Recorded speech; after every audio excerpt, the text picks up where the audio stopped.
Good morning. Good morning. Pastor Schubert called a day or two ago and said he was going to be here today. So our service today is gather disciples from all nations. Our theme for the week is we see the risen Lord and the mission that He's given to us. The Great Commission, as it's called, comes from the book of Matthew, the last words of that book. Jesus approached and spoke to them, saying, "All authority in heaven and on earth has been given to me. Therefore, go and gather disciples from all nations by baptizing them in the name of the Father, and of the Son, and of the Holy Spirit, and by teaching them to keep all the instructions I have given you. And surely I am with you always, until the end of the age." Go, gather disciples. We do that by baptizing. We do that by teaching the Word of God. We join together. Go and gather disciples. Jesus said us, pay attention to what I am telling you. Open your eyes and look at the fields, because they are already ripe for harvest. Go and gather disciples from all nations. Jesus says, the gospel of the kingdom will be proclaimed throughout the whole world as a testimony to all nations, and then the end will come. Tell the world that Jesus died and rose to free all people from their sin, and to open the doors of heaven to all who put their trust in Him. All these things are from God, who reconciled us to Himself through Christ, and gave us the ministry of reconciliation. Jesus is the Lord and Savior of all. The Lamb of God who takes away the sin of the world. Right before He went to heaven, when He gave this command to go and gather the disciples, He also told His disciples, "When you will receive power when the Holy Spirit has come upon you, and you will be my witnesses in Jerusalem and all Judea and Samaria and to the ends of the earth." And we don't know a lot from the Scripture about where all of the disciples or the apostles went, but tradition tells us that they pretty well went to the ends of the earth. They spent some time in Jerusalem, and then there was a persecution, and then they left. And the Word of God started to reach out to all the world. And it still happens today. And I'd like to share with you a few mission stories from our church body about how we go about doing this work of gathering disciples from all nations. Albania, you ever heard of the country? It's up near Turkey. It's up by the Baltic Sea, up in that area. One of my friends, Ricky, was over there as a pastor. We were invited by people to come and share the gospel in the country of Albania, and Ricky was one of them who was called to do that work. Unfortunately, right about the time that he got there, or a short time after he got there was unrest in the country. Pastor Russo and his family had to hide behind their luggage on the shore with bullets flying over their heads as they waited for boats to come by and come and pick them up and rescue them from the country. But the word still did its work, and today there's a few pastors and a small congregation in Albania. People that are faithful in hearing the word and sharing the word with others. The gentleman on the left is Pastor Roger Kovacini. I first met Roger when I was at the seminary, and Pastor Kovacini was at a little church out in the middle of North Dakota called Hazelton. And we lovingly call him Kovo. Later became a missionary to the Ukraine. And one of the lasting things that he did as a missionary in the Ukraine is he did a Bible translation into the Ukrainian language,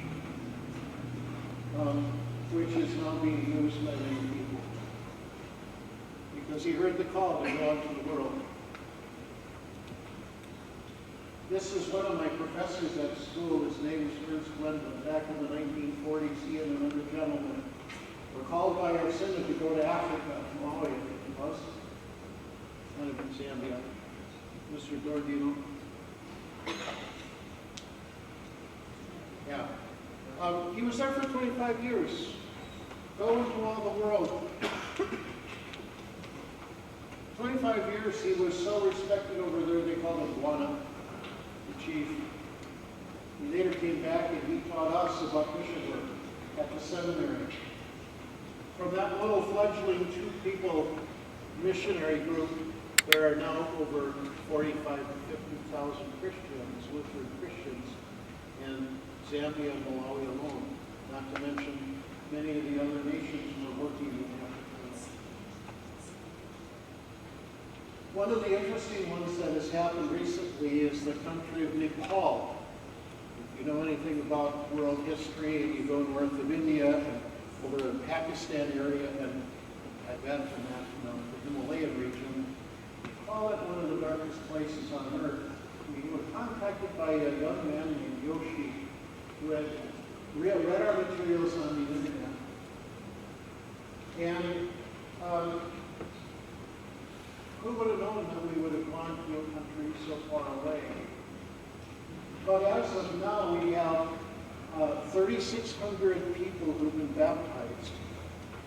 The other thing I put up there is 40,000 people have been helped in the humanitarian aid. We're not talking more than about 10 or 15-year mission work over there. People are longing to hear the gospel, hear about Jesus and his love. The interesting picture up here, the young man in the picture is one of our one of our lay leaders, and he's a teacher, especially in Sunday school. But the picture, he's pictured with a young woman who happened to be walking past the trash heap one day and heard a baby cry. Well, that's what people do over there when they don't want their children to be thrown in the garbage dump. And she heard this baby cry, and she went and rescued the baby. Now the gospel is being proclaimed to a little child who was left in this trash heap. And she's grown up to be a Christian woman. Pakistan. In 2002, we had a request to do mission work in Pakistan. And look at some of those interesting numbers about how the gospel is spread when people go and proclaim the good news. 56 house churches today, over 50,000 people who want to hear about Jesus in Bible study up to this point. Isn't that marvelous, isn't it? Mexico, we have fledgling little churches in Mexico right now. National pastors who've gone through training so that they can reach out and proclaim the good news to their own countrymen. Friends of China, I think maybe some of you have heard about that. We have 44 young people over there right now teaching English as a second language. I show you this picture because the young girl in the middle was one of the students at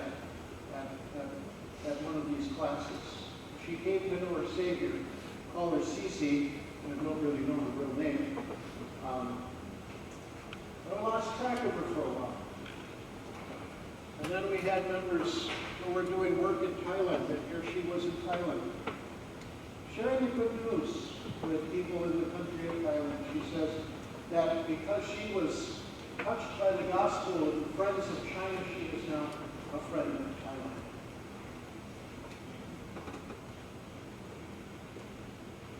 The gentleman in the third from the left with a white shirt, his name is Pastor Lowell. He's a Hmong pastor, and he had a congregation, or has a congregation in Kansas. And members of the Hmong community in Vietnam were reading his sermons online. And they said, your sermons are different from the other missionaries in Vietnam.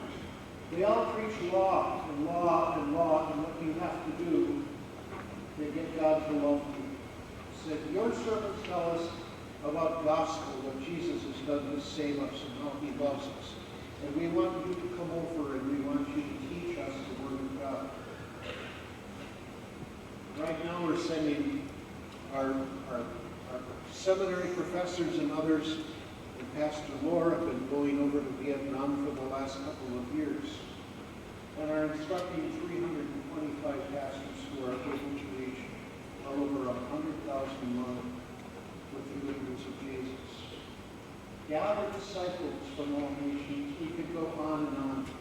So what about here in the United States?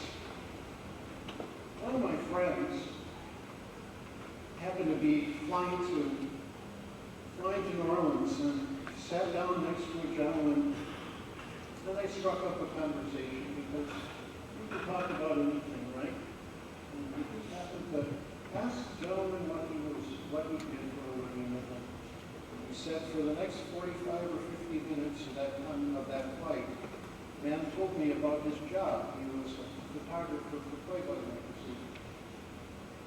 And my friend had enough knowledge of cameras that they started talking about photography. And he said it was never once about anything, having to do with the girls and all this type of stuff. But it was about the love of photography. And after about 45 minutes of going on and on about photography, the gentleman finally said to my friend Rich, what do you do? And he said, well, I'm a pastor. I'm a Lutheran pastor. And he said that the man's heading to the Lord is set.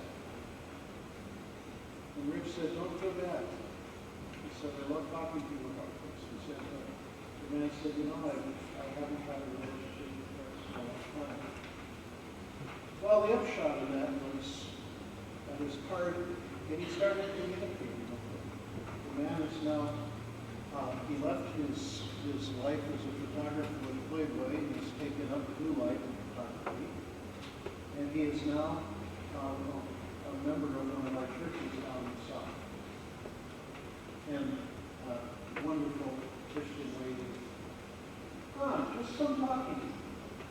Some having a conversation with a stranger and gathered a disciple. What about here at home? A few years ago, a young man told me he wanted to sing in the choir. I knew that he was struggling with this faith, and he said, I have no need for Jesus. And I said, well, when you sing in choir, you sing about Jesus, and I don't want to put you in a place where you're whining when you're singing.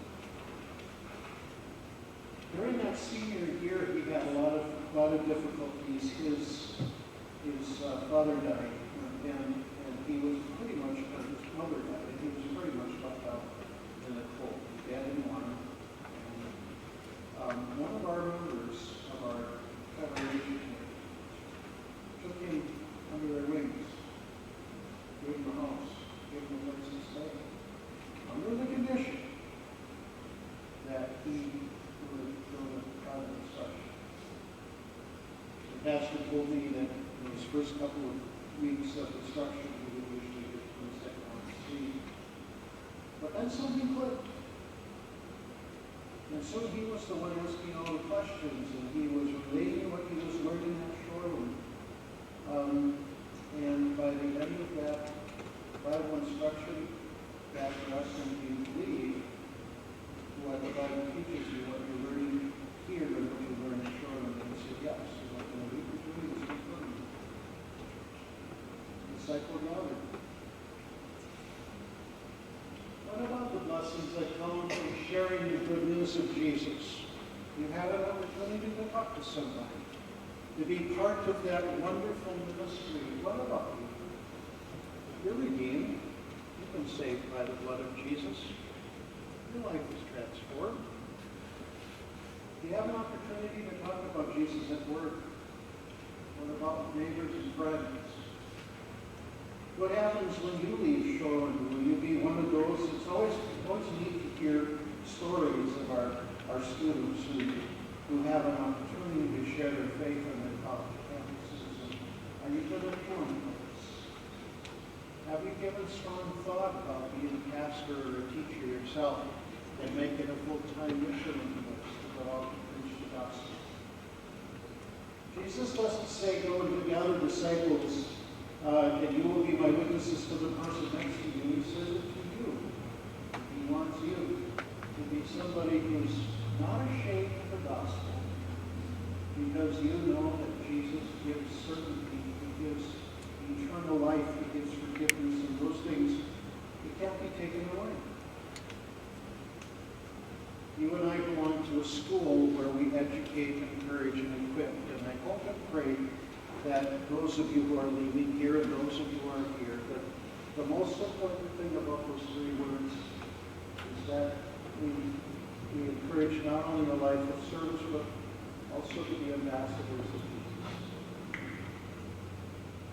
Go and gather disciples. It can be done in so many ways. It can be done by going out into all the world. It can be done by you speaking that good news to others.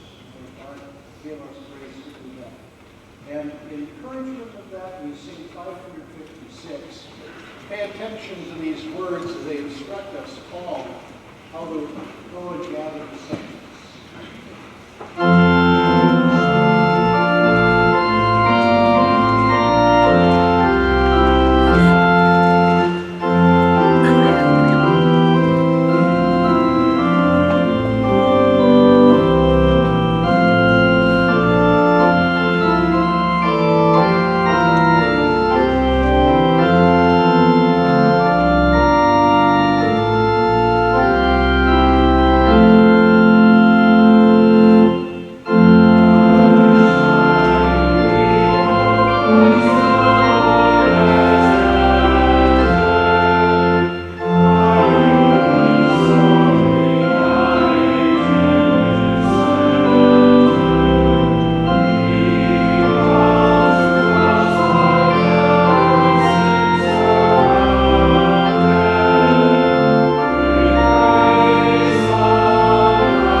Let them soar on wings like eagles as they share your message of hope and forgiveness with undaunted courage, reminding them that your word will accomplish what you desire and achieve your purposes of bringing salvation to the ends of the earth. Hear our prayer and bless us as we serve as your witnesses. The Lord bless you and keep you, and the Lord make his face shine on you and be gracious to you. The Lord look on you with favor and peace. Stay tuned for one announcement.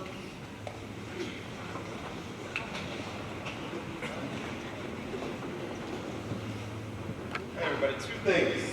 today. One, last night on her senior night, we had some history here at Shoreland where Kelsey Hill, in the second game of the doubleheader, went ahead and threw a perfect game, 15 up, 15 down. Where's Kelsey Hill?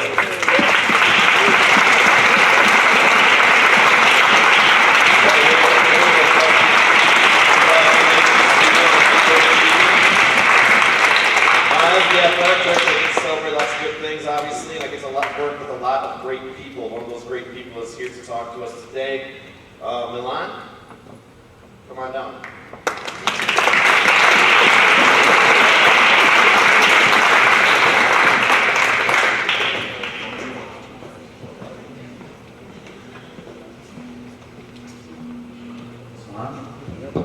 Thanks, Mr. Grell.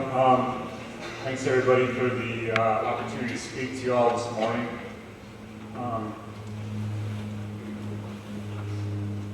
So I always admired how Pastor Howard did a great job, but how the staff members always speak so eloquently here. No matter what their message is, I just wish I could. I'm not like that. I can't do that. So I've always admired Mr. Heber give his talks. I think he does a great job, so I'll do my best, okay? So since it's baseball season, I kind of came up with a little bit of a baseball analogy, and to get back on Mr. Milky's good side, wherever Mr. Milky is. Because I was wearing a Burlington Deans baseball t-shirt here one day, and he got on me, and just my nephew plays there, so that's why I was wearing it. But, so I was going to use this analogy where you're playing in a baseball game. Things are going great. This pitcher, he can't get you out. You're getting on base every time. You're hitting bombs. You're just doing awesome. The last at bat of the game, new pitcher comes in. And he's throwing you this wicked curveball. You can't even touch it. You swing and miss. You strike out.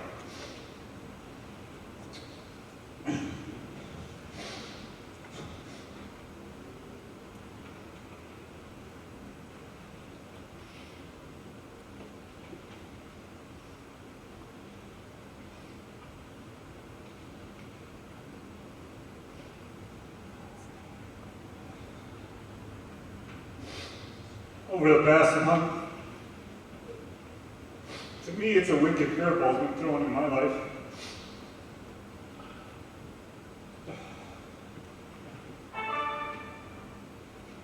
Yes, we get to skip class.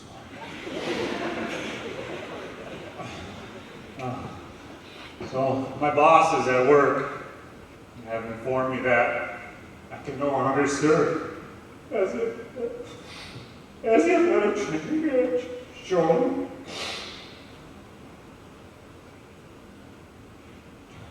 It's going to be my 19th final year as the athletic trainer.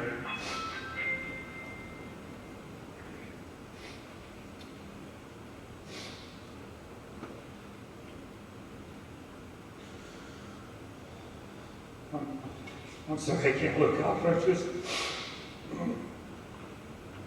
I really don't have any words to express the gratitude I feel to all of you for all these years and to make you feel part of the Shoreland family and Pacer Nation. And you students, I know I've only been with you guys maybe, some of you just not even a full school year, for some of you 4 years, but I've seen a lot of kids come through here. I've seen all of Mr. Scriber's kids come through and graduate, and Mrs. Hermanson, Mrs. Benson's kids, Mr. Heber's married to Mr. Scriber's daughter, and I saw her throughout her whole high school career. And now all these kids are having their own kids and their own families, and I've been to people's weddings and all kinds of great events, and I'm really honored to be part of everyone's lives like that. The biggest thing is my role here is I've always been able to keep a connection to athletics and sports and competition. That's something that's always been important to me. And I thank you for allowing me to be part of that. A lot of students that I know haven't probably, met or even worked with half of you guys, because half of you guys probably aren't involved in any athletics, but, to the ones I have had direct contact and communication with, just want to say, thank you for allowing me to help you to get better and hopefully to help you achieve your goals in athletics and maybe in life. And you guys have always made me feel like I'm a part of the team as well, and I thank you for that. I know sometimes I show a little bit of a tough love. I'm a tough love kind of guy. My wife is here and my boys are here. They probably would say the same thing, that I can be a little bit hard on people, and if you took it the wrong way, I apologize. But just remember that I've always had your best interest in my heart, and I just wanted you to succeed and make sure that you're safe in doing it. To all the staff members, and thank you for making me feel like part of the family. I don't know if they're here, but no, I just wanted to thank, all the principals I've worked with over the years, Mr. Neil Scriber, Mr. Jeff Whitman, of course, Mr. Scriber was principal, and Mr. Kessler, thank you. And all the athletic directors, from Mr. Mark Stein, who was the first athletic director when I was here, Mr. Tim Shredder, Mr. Strutz for a year, and Mr. Groh, thank you. And all the coaches. I've seen, the thing I'm going to miss most is the people, and seeing everybody every day, the conversations we had, and all the fun kind of post-game talks and little things. And one of the funny things is, this past year after a football game, we're eating leftover food from the concession stand, and Mr. Olson, Connor Olson, who coaches football and track, starts putting peanut butter on a hamburger. I'm like, what are you doing, man? Who puts peanut butter in a hamburger? So he goes, you gotta try it, it's awesome. I'm like, okay, I'll try it, and it is awesome, And now my 5-year-old at home will not eat a hamburger without peanut butter on it, So it's just these little things you pick up from conversations. So I'm really gonna miss that, and the other thing's allowing me to kind of sometimes throw my 2 cents in on coaching strategies, and so I appreciate that. Just want to let you know that I won't be gone. So the new athletic trainer that will be here next year, her name is Katarina Wilkins. She's really excited to come to Shoreland. I think she'll be great. I think you guys will love her once you get to know her. So Katarina reports to me, so I'll still be involved indirectly with athletic training and sports medicine here. But I also want to remain part of the family and be involved personally. And when I talked to Mr. Girl, let him know the news last week, I told him, hey, if you need a scorekeeper for a basketball game, call me. I'll do it if I can. Or you need to keep some stats on the football sideline, or you need an extra player for basketball practice, I'll try to run with those guys. I'm pretty slow and I can't jump like I used to, but I could probably still get a move on here and there. So just want to say thank you for everything you got. Still breathing, as you can tell. I'm sorry for the words, but thanks. You guys can go to class and learn something now.